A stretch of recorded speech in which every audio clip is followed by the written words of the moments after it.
दोस्तों कल 5 जनवरी 2024 को पावर स्टार पवन सिंह का जन्मदिन था। जी हाँ, वही पावर स्टार जो अपने आप को कहते हैं भोजपुरी में हमरे लकीर घिंचल पे सभे चलेला।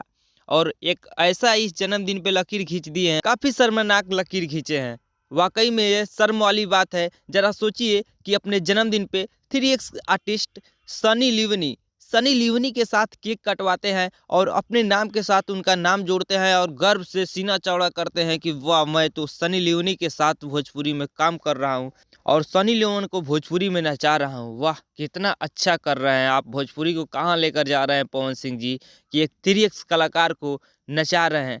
क्या उसके जगह पे दूसरा कोई आर्टिस्ट नहीं थी? बॉलीवुड के बहुत सारे आर्टिस्ट थी, उसको नचाते। सनी लियोनी को नचाने का क्या जरूरत था?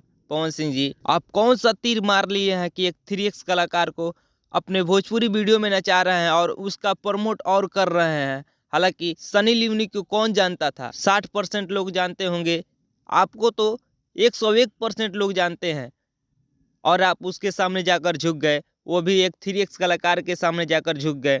वाह वाह पवन जी, आपने सच में लकीर खींच दिया। तो दोस्तों, यह वीडियो कैसा लगा आप सब कमेंट करके ज़रूर बताइएगा। क्या पवन सिंह को सनी लियोनी के साथ यह गाना रिलीज करना चाहिए था? और जो नहीं जान रहे उनको बता दे कि सनी लियोनी के साथ पवन सिंह का गाना आया है, तेरी लाल चुनरिया। आप सब भी सुनिए। और बर्थडे में जो वीडियो वायरल हुआ सनी लियोनी के साथ केक काटते हुए, ये आप सभी को कैसा लगा? क्या सनी लियोनी को भोजपुरी में लाकर पवन सिंह बहुत बड़ा तीर मार लिए हैं? ये सब भी कमेंट करके ज़रूर बताइएगा। बाकी भी इस वीडियो को शेयर कीजिए। मिलते हैं एक नेक्स्ट वीडियो में।